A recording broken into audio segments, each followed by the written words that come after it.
You're watching Newsday TV. Thanks for joining us. I'm Ken Bufa. A Farmingville man has been sentenced to 4 years in prison after pleading guilty to running a meth lab.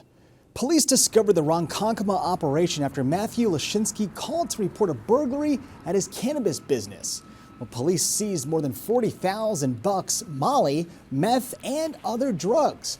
The 23-year-old attorney says Lashinsky is a scientist who was researching drug addiction and never sold meth out of the lab. And 2 former government employees were sentenced to 1.5 years in prison for COVID aid fraud. Prosecutors say Arthur Cornwall of West Babylon and Sean Williams of Valley Stream stole $770,000 in PPP and COVID loans. The men were also ordered to pay the money back. And voters in Central Moriches rejected a nearly $14 million bond proposal for the school district. Now, the money would have been used to repair the high school auditorium, replace boilers, and fix sidewalks. Local officials say it would have cost homeowners an extra $111 a year in property taxes. The district was not available for comment. And college students are spending part of their spring break helping sea animals. Macy Eglin explains from Riverhead. It's such a nice experience to genuinely help wildlife. These 30 Hofstra students are spending part of their spring break volunteering at the New York Marine Rescue Center in Riverhead. Our team's really small. We're only actually 5 people that are dedicated to the animal care, so having extra hands on site is really nice to have here to help us get through the day. They spent the day learning about and caring for the animals, performing physicals and feeding the wildlife. Hands-on experience that, for many, is a once-in-a-lifetime opportunity. I didn't expect to hold a turtle today, and I did, which is really cool. I find it really fulfilling. We're fulfilling a critical need for wildlife, so there's significant real-world value to it. All of the animals these students are working with were rescued, and the public plays a big role in that by calling in the wildlife they find.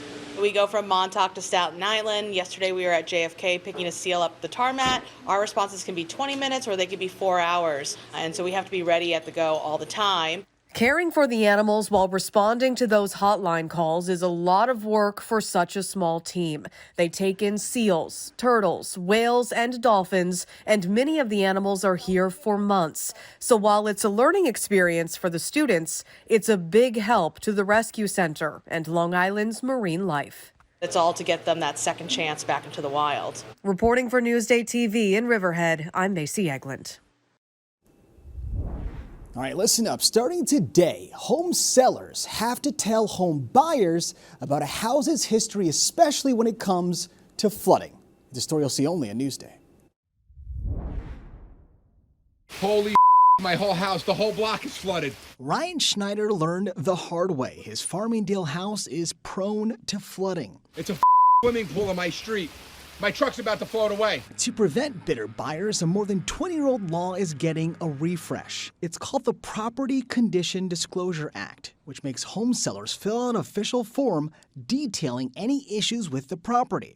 But for the last 20 years or so, sellers have been able to avoid filling out the form by coughing up a few extra bucks. Sellers were able to pay a $500 credit to home buyers, and that allowed them to not fill out the form. And so their attorneys often said, do not fill out this form because, that could create legal liability. So what are the new changes? Well, you can't pay your way out of filling out the form, and there's 7 new questions focusing on, you guessed it, flood history. Under this, they might get a lot more information about, what could potentially be wrong with the house, or, if a seller doesn't disclose something, they say they don't know about it, that could be a red flag for buyers and help them to make a decision. If I knew then what I knew now, there's no way in my right mind I could buy this home just because of how susceptible we are to flooding. The update to the law is now in effect. So now homeowners should be in a better place when buying a home, or at least a drier one.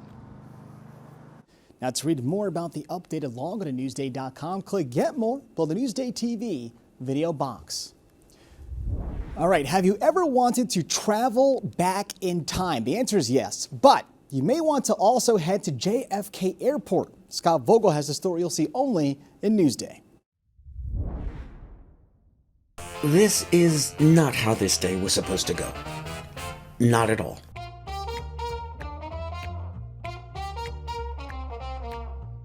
You came here to ooh and ah over the spectacular reimagining of Ira Saarinen landmark 1962 terminal at JFK Airport, now part of the TWA Hotel, all of it so painstakingly restored it's like a trip back in time.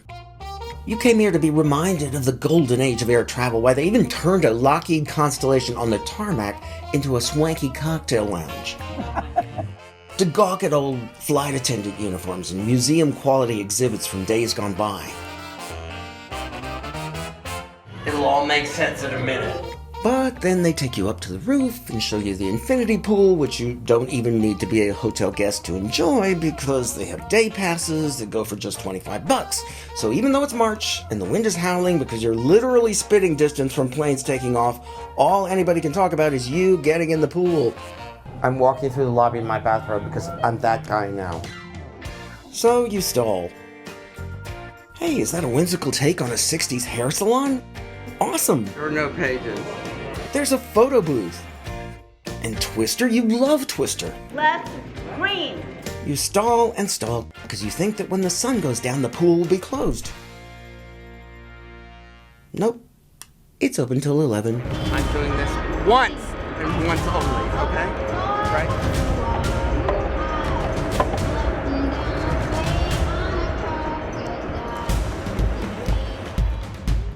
Okay, it's kind of amazing. It's not just a pool, but a pool koozie. The whole thing's heated to 95 degrees. It's the hot tub of your dreams.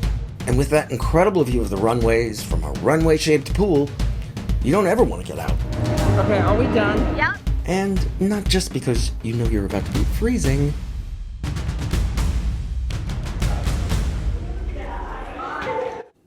Twister in a bathrobe. That is some brave journalism. Now, to read more about this story, go to Newsday.com. Click Get More below the Newsday TV video box.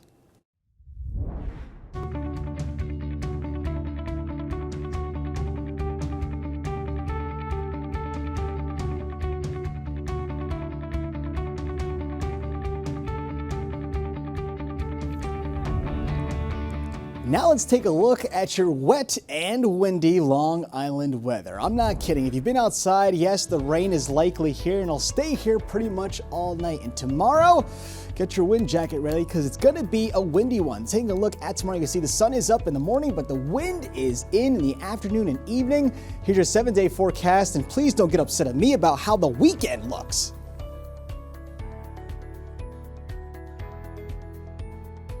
Long Island weather is brought to you by Home Tax Saver, PTRC Incorporated. Tomorrow on Newsday TV. I'm at this dichotomy right now because I'm a survivor, but my daughter's not, right? So that's hard.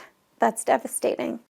Hear from a Brightwater's mom who is celebrating a medical milestone after beating colon cancer while also remembering the daughter she lost to leukemia. It's a story you'll see only in Newsday. It's also a special day for all of us here at Newsday. We've just marked a pretty big milestone. Welcome to Newsday TV. I'm Elisa DiStefano. Every day right here, we'll bring you streaming newscasts packed with the Long Island stories that matter to you.